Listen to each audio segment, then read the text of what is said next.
J.R. Hale's Machiavelli and Renaissance Italy was originally part of a Teach Yourself History series, published by Penguin Books in the 1960s. A 21st-century reader will first of all be impressed by the book's size, since it appears to be short, and by its laudable aim of opening up otherwise specialized knowledge to a wider audience. The same reader, however, is also going to be surprised, because this is no small sketch to expand an icon into a mere outline. On the contrary, this text deals admirably with its subject and in some detail.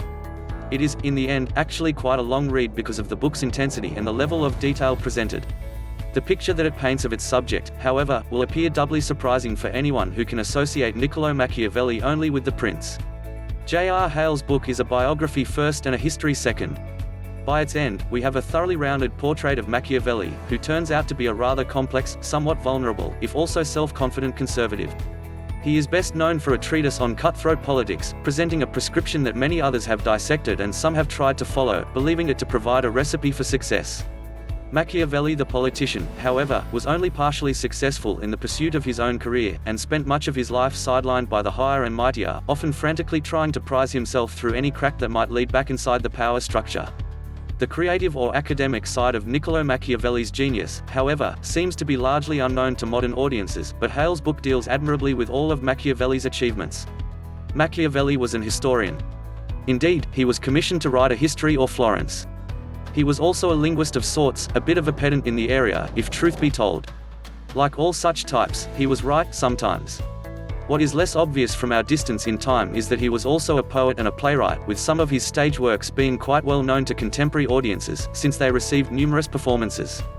But it is the political polemic that is the prince for which we know Niccolò Machiavelli. He wrote the work after analyzing the habits, achievements and tactics of one Cesare Borgia, with whom he served during the prince's more successful times. Now Cesare was not noted for his negotiating skills. He was indeed a man of action. He was usually up for a fight, in fact whenever the opportunity arose. For him, it seems a quick war held the same kind of space in his life as his next meal.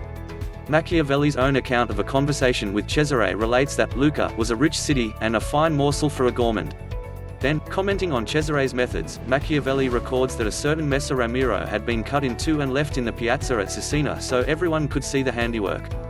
His death was the pleasure of the prince, who shows us that he can make and unmake men according to their deserts. So Cesare ate cities as snacks and half people for dessert. He was moderately successful for a while, it has to be said, and so it is no surprise that Machiavelli should incorporate his policies and practices as prescriptive method in his own manual on statecraft. But the methods never did transfer easily. To survive, he tells us, states need money, since states are only respected if they have armies. Likewise, political power, it seems, can only accrue via wealth and the ability to buy force. And it was money that eventually deserted Machiavelli when paid employment as a diplomat dried up to naught. The Medicis did not trust him, even though his own role had always been that of a pen pusher, a statesman of sorts, a civil servant. And so, when the work in politics dried up, he turned his hand to history. Not, of course, that he had ever been separated from it. Machiavelli lived in an age of princes and emperors. Two of the latter invaded the Italian peninsula from the north during his lifetime, one French and the other a variety of Habsburg. Medicis came and went and came back again. Popes did the same, but not in the same identity, since they came from different families, or indeed with even the same goals, except the advancement of the family interests they represented. In Machiavelli's day popes behaved like the emperors they are, and every war was self-evidently just, as long as there was profit to be had. And just to underline the fact that times have hardly changed, Machiavelli saw a religious fundamentalist capture the popular imagination via a puritanical message, only to be destroyed by the same popular imagination when it moved on. At the turn of the 16th century, it seems that austerity fueled by a guilt complex had only temporary cash. J.R. Hale's book is thus a brilliant reminder that within every icon there is a story, and that history is populated by real people, characters who drive events and create the future. These real people sometimes become eternalized as icons, fixed in their own times, but able to be transferred to any other to serve the needs of whoever needs their support. If only such iconic figures had known that at the time, then they might have behaved differently. When the icons are again reduced to mere people, however, they once again become interesting, full, engaging individuals, and this is what we discover via Hale's book on Niccolò Machiavelli. And if we feel that Machiavelli has nothing to say about the politics of today, then reflect on these words of his: "From some time past I have never said what I believe, nor believe what I say, and if I do happen to speak the truth, I wrap it up in so many lies that it is difficult to get at it."